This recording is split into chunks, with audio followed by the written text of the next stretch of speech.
if you don't do that and you maybe collab with an influencer that is vocal about, I don't know, sustainability and all these other things, and then you collab with a brand that is not representing that, your fan base will destroy you.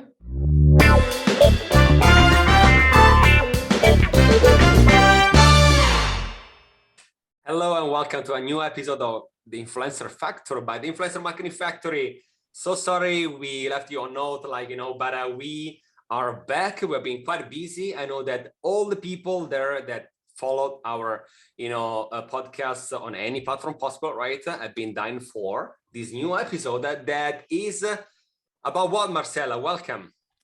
Hello. This episode is our 8th episode for season 1. This episode is about influencer collabing with brands, putting out collections. So we all know, right, that lately what happened is that if anyone followed what happened in influencer marketing in the past 10 years, right, we know that at the beginning it was influencer was a person that was mostly going maybe on social media with a new product in their hand and be like, especially on Instagram, and be like, hey, I tried this new makeup, it's fantastic, you should buy it. And then, in time, right, we changed the narrative, right, the storytelling, and also the way to approach products. And I'd say that in the past year, right, we have been seeing a big shift, right, from being merely a promoter of a third-party product, service, you name it. Now we're seeing this shift, right, culturally speaking, from influencers, content creators to becoming actually solopreneur, creators of products, even their own line of products, or they co-create with brands, right? So the brand has a big name in the industry, maybe the influencer is a big name on a specific social media or a niche, and what do? They get together and they be like, okay, we know how to make a product, the audience and what people want, so let's get together, right? Why is it that important that nowadays content creators are not just promoters, but actually collaborating with brands on a higher level now? So I guess because influencers are, the ones that really understand the audience, the Gen Z, this whole new generation of consumers, and knowing what's best for their audience, they can also advise and help the brand succeed in that. So I feel like influencers really can, of course, not only advise, but also deliver a very good product. And, with all these makeup collection lines, you have influencers collabing with food brands, you name it. There's many ways that influencers can help a brand. There's different type of collaboration that you can do with influencer. You have the influencer marketing campaign, which is the most common, but there's also very good opportunities like collabing directly with influencer in creating, I don't know, a piece of clothes, a food, or whatever it might be. A lot of the times they are, maybe there is the foam effect, right? Maybe they only producing, let's say, 1,000 pieces of that, right? Or for example, there is a new beverage only from this month to this month, right? And you want to be there, right? If you remember, apart from Dunkin', but also McDonald's, the food industry for fast foods, they created a specific menu, maybe for like a big content creator, and they went sold out because people were going there just for that, right? Yes. Also with the celebrities, sometimes like usually McDonald's is big, like the K-pop, the K-pop collab, fans were going crazy and people were even reselling the gadgets on eBay. That's crazy. Yeah. Once you do something like that, then you have like secondary market. If you think about it, like how Pokemon cards came back, I feel like this type of things could also be something really valuable, in maybe 10 years or something like that, because it's like a piece of history. Yeah, it's memorable in a kind of way, right? Type of thing. So yes. Wow. And so yeah, can you say maybe some example also for the people out there? Because again, we know the most important ones, but it's also important, I'd say, to say to people listening that you can really collaborate on, between brands and content creators on almost any niche. Of course, the makeup and food are the most important ones, but I think that there are so many industries and especially sometimes maybe if you go niche, it works even better sometimes because you have the aficionados, right, that are going to be there and buying just because it's you, right? Any cool ones that you want to share? Yes. That's why you don't need like big names in the creator industry. You can also collab with more small influencers and have the same, you know, effect. Of course, the bigger, in this case, the better, but that doesn't mean like the collab will be successful. For example, the other day I was watching a YouTube video of an influencer I follow, like I've been following her for years, and I saw she collabed with this brand, with this fashion brand, and I opened the comment. She created a collection line for this brand, like a summer capsule collection, so with very few selected pieces and limited edition, let's say. And I opened the comments, and all the comments were really negative. Like, why are you collabing with this brand? I didn't expect that. I don't like this. So sometimes collaboration can go wrong if you not only choose the wrong influencer to represent your brand, but also if the influencers chooses the the wrong brand, let's say. Could be maybe because maybe they are, like, especially nowadays with Gen Z, you want, like, it's cruelty free, it's vegan, it's there are no big scandals in the company, you want diversity in the company and so on, right? And they reflect this value also on the product that you build. Okay.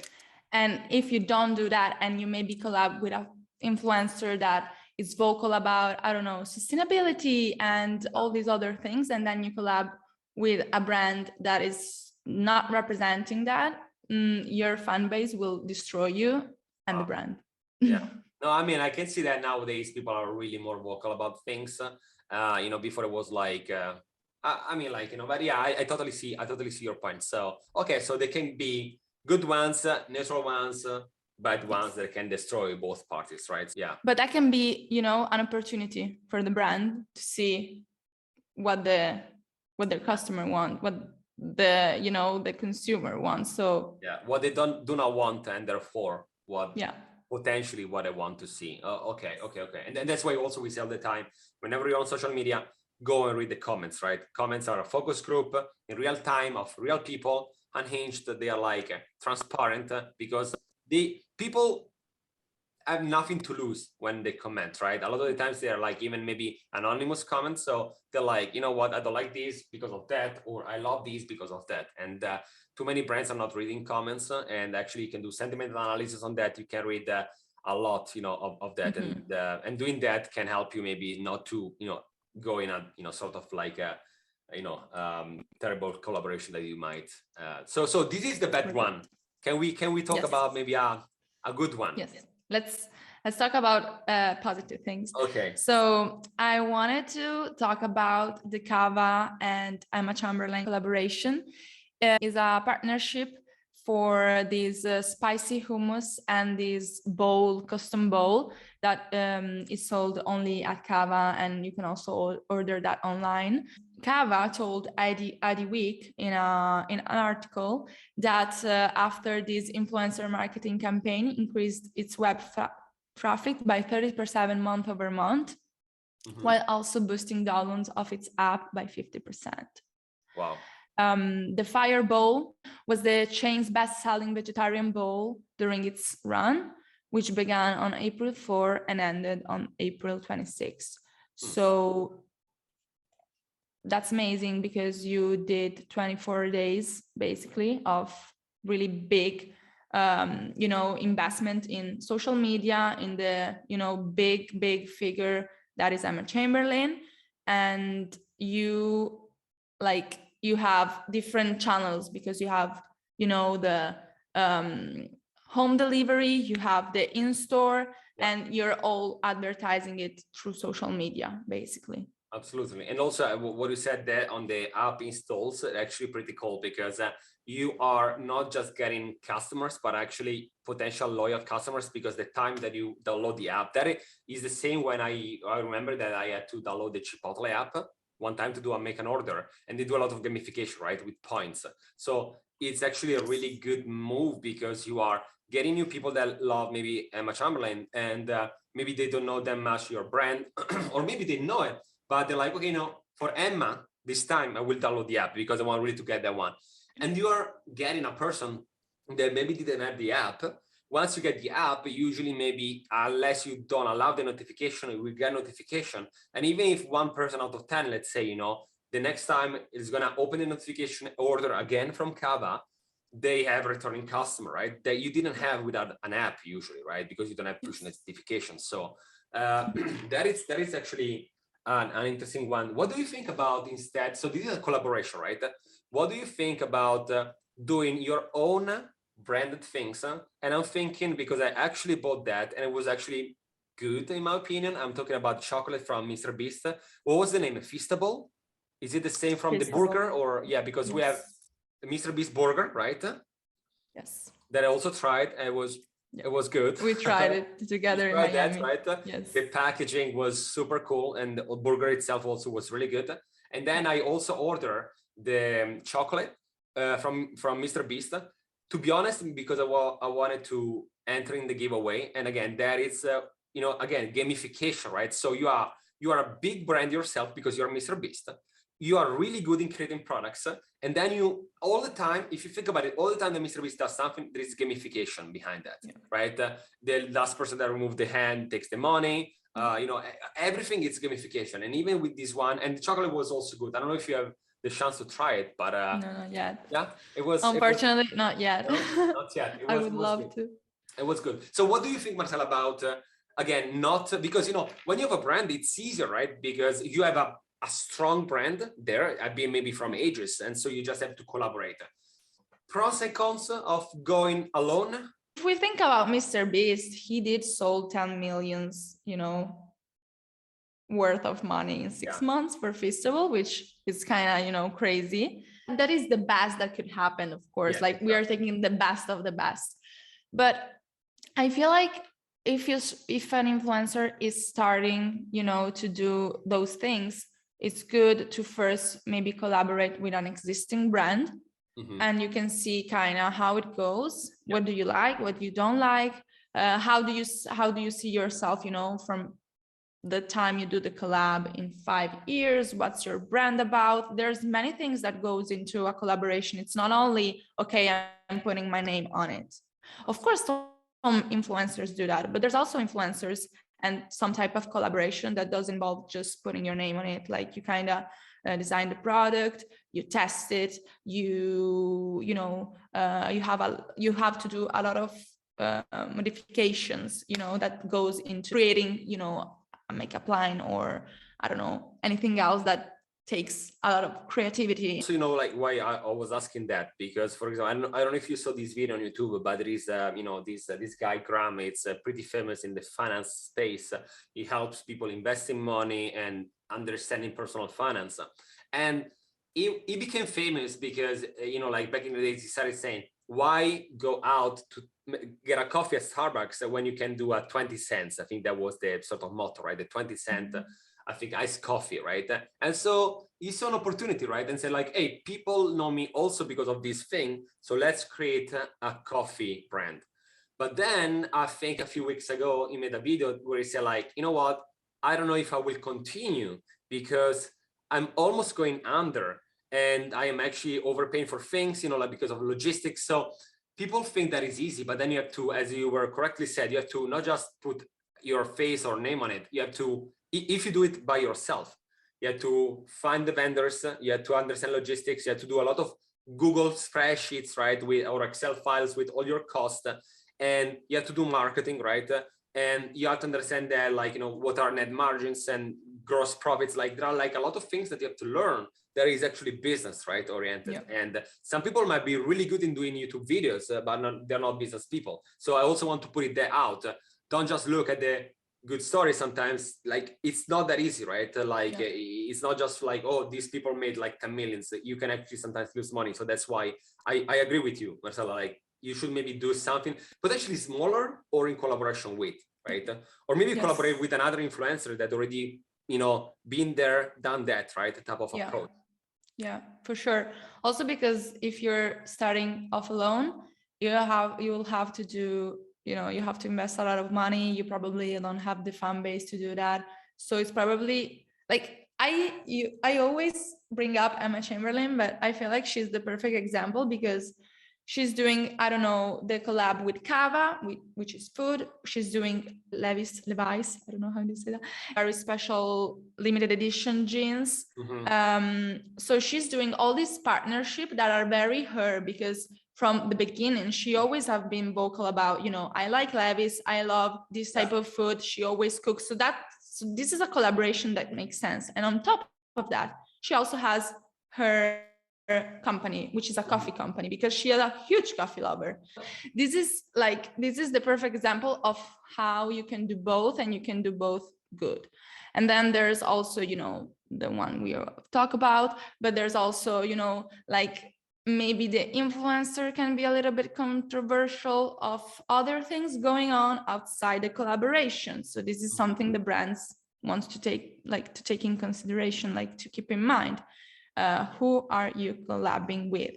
Yeah. Is it just the trend, the creators of the year, of the month, of the, you know, the quarter, or it's someone that really can help your brand and collab, you know, on a more value, more, you know, profound 100%. level. And now that we were saying that, actually, I also wanted to note something else. The difference between, you know, collaborating from a brand with a celebrity and an influencer. This is what I feel, okay? And I've been, you know, saying this since I started working in the industry.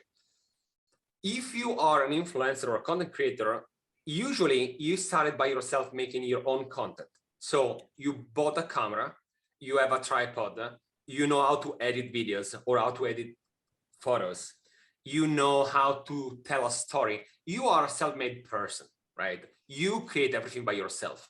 On the contrary, a celebrity, they are maybe really good in singing, acting, but they cannot do everything. You know what I mean? So whenever you see something, I think that people perceive that, yeah, okay, the actor went there on stage or on the whatever. They said that they did it together, but come on, did they really? I don't think that they spent time going to the factory looking at the colors of the shapes. They didn't go, you know, the majority of the times they put really the name, what you said before. On the contrary, on the other hand, you have an influencer that they know their industry. Like, you know, let's talk about, again, like, you know, in the coffee, like if you release, you know, are in there, maybe you then start contacting vendors and factories that are making them. And then you have the help maybe of another influencer that are really good with graphic design. And then you collaborate with another person that does fantastic, like, you know, effects, video effects. So you collaborate that, and people, I think, can see the difference. They can really see that you put yourself, right, in the work, like in the product, like in the line, right, that you're building and producing. And that's why I feel that sometimes, like, you know, with celebrities, they maybe might work, but that is like the old ways to do like commercial, like, you know, hey, collaboration with yada, yada, yada. But you know that they didn't put a single day in producing that. While an influencer, and we also videos, right, of people be like, hey, follow me in the factory today, or today I'm here choosing the palettes that I want to use for this and that. And that storytelling, it is what fascinates me. It's like you come with me and you see this baby burning, right? And you know, and getting there, you're like, okay, it's actually coming to light. And when you're going by, it's like you're almost part of the journey in a way, as a passive consumer, right? And that is why I think that these many people got there and they get crazy over a new product of an influencer, because they saw it, right? Day by day. Yeah, for sure. Like you feel certainly more close to an influencer compared to a celebrity. 100%. Like for sure. 100%. Is there anything else that you want to add on these? Any other case studies or numbers? Anything that you want to share with today? Yes. So when you talk about the fact that you have with the app, you have different customers, you acquire different customers. So this insight on glossy.com. So on average, a collaboration launches have 25% increase in new customer mix. You're not only getting the people that follows the influencers, but and already know your brand, but they know the influencers. So as you said, with the app, you try it because of the influencer. And the thing that works well also for rebranding, right? I'm thinking about, Gap that has been there for ages, and they were like, okay, it's time to maybe get a new generations, right? And they got content creators and influencers on board. And as you correctly said, you are maybe an older brand, and you're like, okay, it's time to rebrand ourselves. And that's why you had this 25% increase in the mix of your customers, because some of the people already knew you, some others didn't know you, but thanks to the influencers that brought in, and then they know you, right? And then also happened to me that I'm not a big buyer, but again, maybe I'm following someone, and just because they are the ones saying like, go and check it out, I do that because I trust this person. At least I seen this person, right? Someone that knows about the industry. So yeah, that's an interesting. I think that in time is also gonna increase that number. I'm pretty sure that now new generation are changing, right? And so I think that 25% is gonna become 30, 40, maybe even 50, like later on, because again, some of these brands, brick and mortar, they have to change things, and if they don't do it now, they're gonna die in 5-10 years, I'd say. Yeah, for sure. Also, like I wanted to add, like you can have a really good PR strategy, social media strategy. You can do events, you can do giveaway, you can do everything you want, but if the product then it's not good, you will expect backlash from the internet and from the TikTok and Instagram comments, 100%. videos. We've seen it, like we've seen like also major celebrities brand being completely destroyed because the product was not good. So as much as you can love a celebrity and as much as you can love a creator, if the product is not good, you can have all the money put into the work, whatever, but it won't be successful. And you can have literally just, I don't know, a chocolate bar and be successful. So that's not like you don't have to create mountains, Absolutely. to be.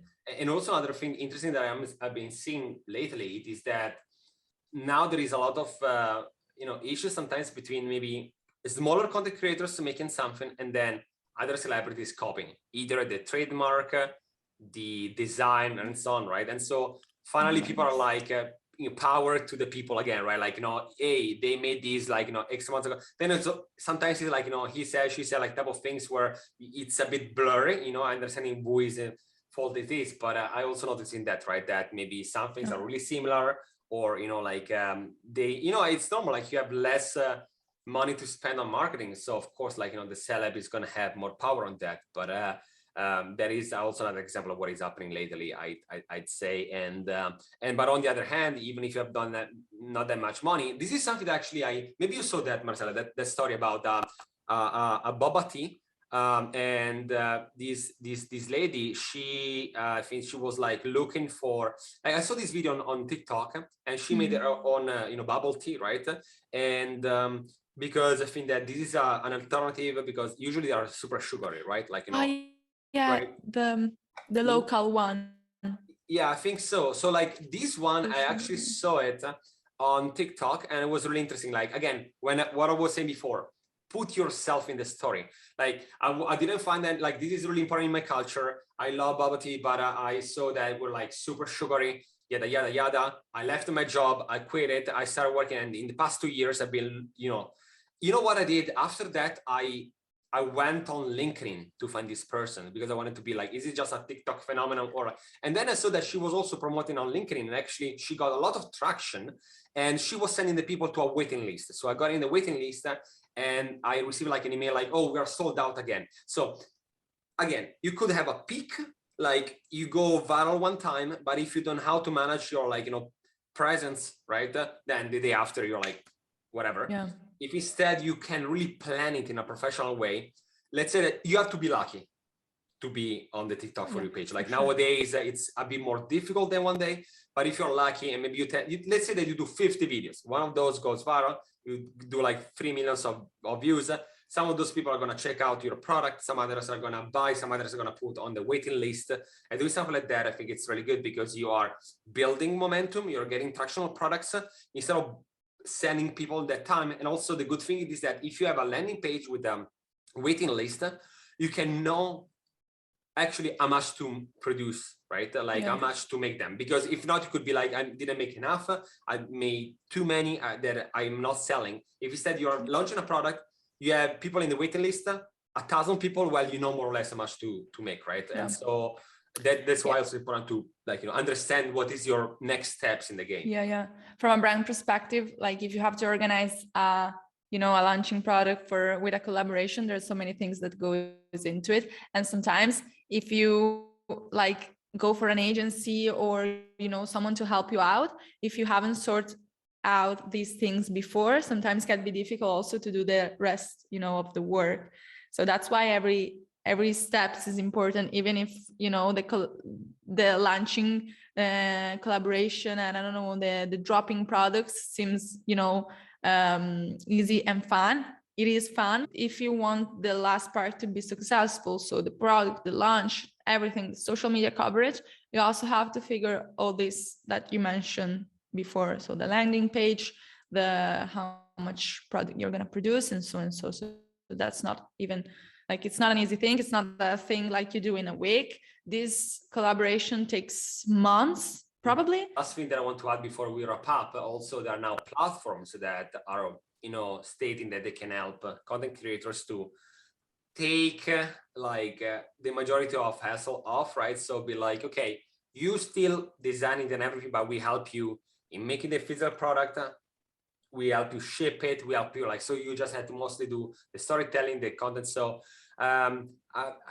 also on that, I don't know yet, how do they work that much? So I cannot give a feedback. I have the idea that on the one hand is potentially interesting, so that as we are an agency and we take a lot of work from a brand perspective, that is also what can happen. But also on the other hand, it depends how customized are these things and how much standards instead they are, right? So again, we said that you want to put yourself in. Can these platforms really help you to make something that is you in a product, right? Because if that is not the case, then it's like merchandising, right? Just put these on that, but it's missing your soul, right? It's missing yourself. What do you think about that as a conclusion? Having those type of platforms where creators can seek help if they want to start building something, it's great. For an individual, I don't know, a smaller creator, or even not a TikToker. It could be, I don't know, they have a course online, they're doing their business like anything anyone else could do. So yeah, I agree. I think that there are a lot of valuable platforms outside that can really help creators. Cool. So I'd say that that's a wrap. I love this episode. I think that we are in the industry and we know what is happening, but I'm still feeling that a lot of people are still looking at influencers as, nice faces in front of a camera that are just telling you what to buy.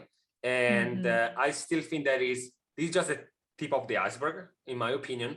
There's going to be way, again, thanks to platforms, thanks to other ways, easier way to create your own products. And we're going to see more. Then, of course, we're going to see a phase where everyone is going to create something. So the value of that is going to be zero. The majority of people are going to then, they're going to test it out. They will see that it's not easy. They're going to abandon the idea. And the only ones that have a professional approach and a mindset, as a business person, then are going to continue and then they're going to be stable. So this is how I mostly, as I potentially forecast on that. I don't know if you see it differently. Yeah, I feel like the majority of, if you have to think about the first people that will know about, your collab or your product drop will be your followers. Yes. So if your followers, as the first thing, they don't precede it oh, that's cool. Oh, that's, makes sense. You cannot expect really to have. No one else will. Success. Yeah. So that's why I feel like even if we will be seeing more and more collabs, at one point, everyone will collab. So people will be like, okay, I can see right away if it's something, genuine, or it's just something you put your name into it. Absolutely. Well, thank you, Marcella, for joining me today. Thank you. Again, right, for one of these. We are almost running out of the episode for the season 1, so another couple of episodes, and then we're gonna go with season 2. It's gonna be quite interesting. So continue following us on major platforms such as Apple Podcast and Spotify. We're also on YouTube. We're on TikTok, Instagram Reels, you name it. We are there. We're everywhere, even on LinkedIn. We sometimes put these things in our LinkedIn newsletter. So no matter your age, industry, where we're coming from, we're going to find us on social media. So thank you again for listening, and see you next time. Thank you.